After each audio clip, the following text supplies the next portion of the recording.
Good morning. Good morning. It's good. There we go. It's the the last outdoor service of the season before the snow starts flying and things get ugly. But it is good to see you all here. Yesterday, the 4th of October, is the day that we remember St. Francis of Assisi.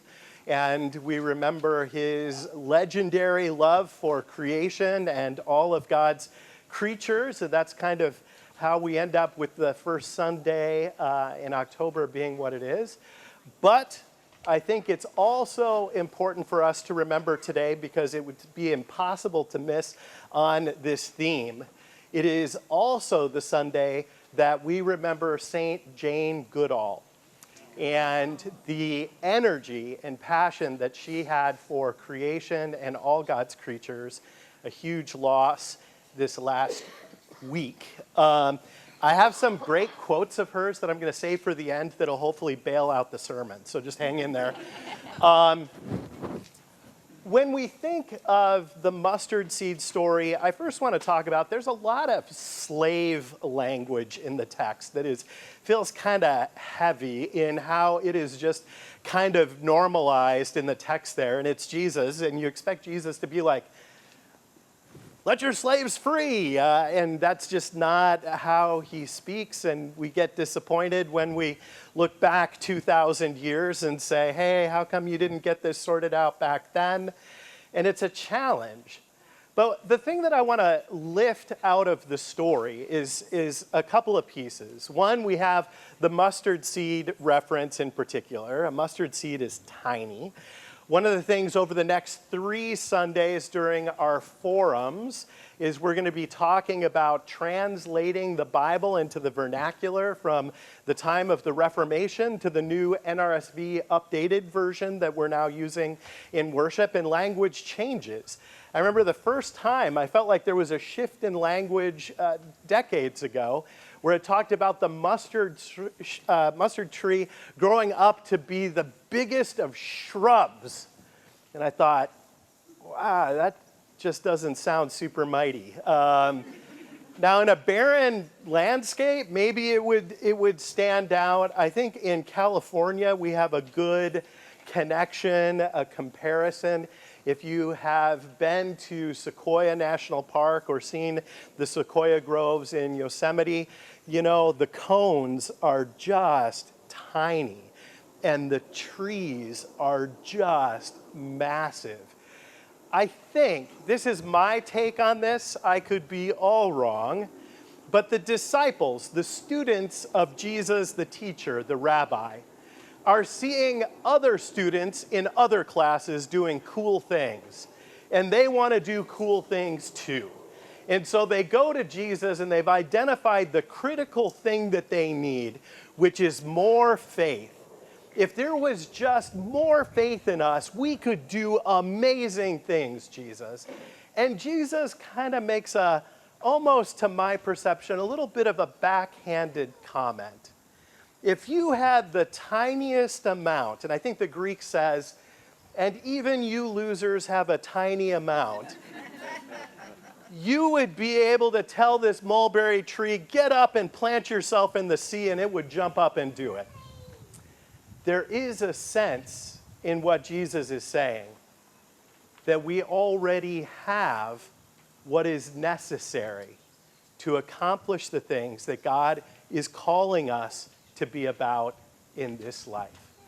Now, if we pivot from that idea to an understanding that often the world is a big, big place in which our own individual actions can feel very, very tiny.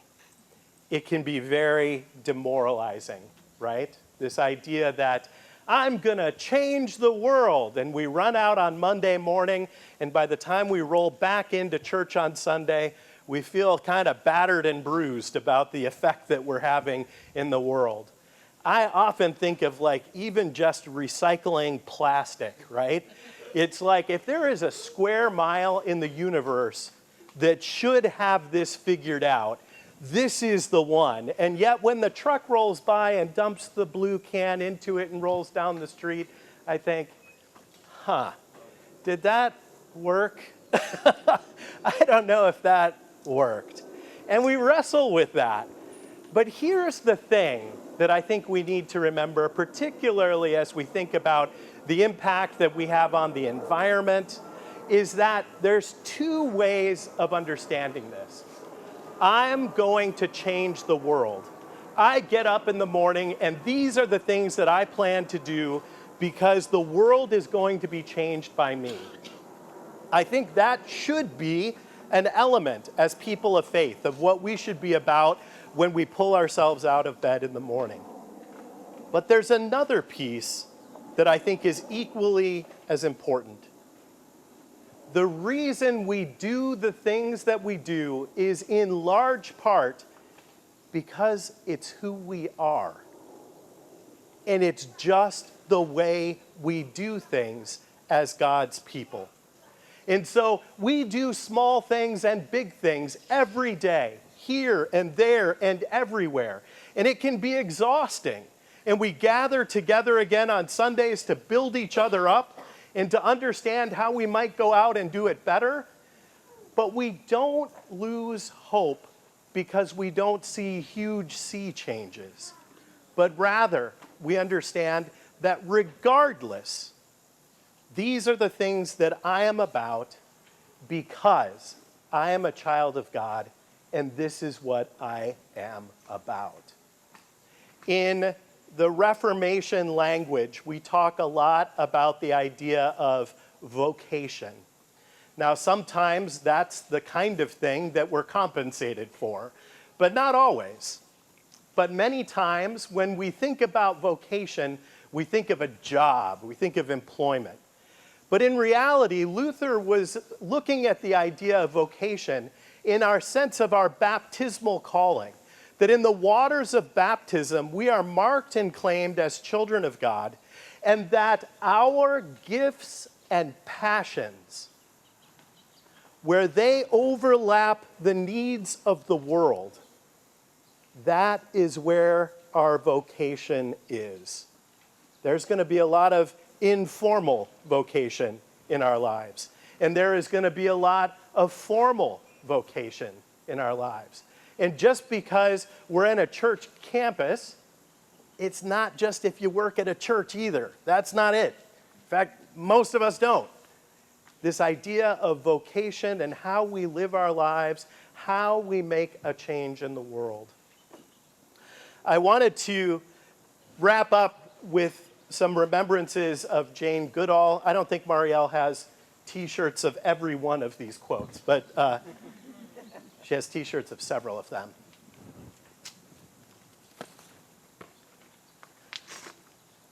I wanted to start with one that was less on environmental concerns, but I thought was fun. It actually doesn't take much to be considered a difficult woman. That's why there are so many of us. Truth. The greatest danger to our future is apathy. You cannot get through a single day without having an impact on the world around you. What you do makes a difference, and you have to decide what kind of difference you want to make. We have the choice to use the gift of our life to make the world a better place, or not to bother. Only if we understand can we care. Only if we care, we will help. Only if we help, we shall be saved. The least I can do is speak out for those who cannot speak for themselves. Here we are, the most clever species ever to have lived, so how is it we can destroy the only planet we have? Every individual matters. Every individual has a role to play. Every individual makes a difference. Amen.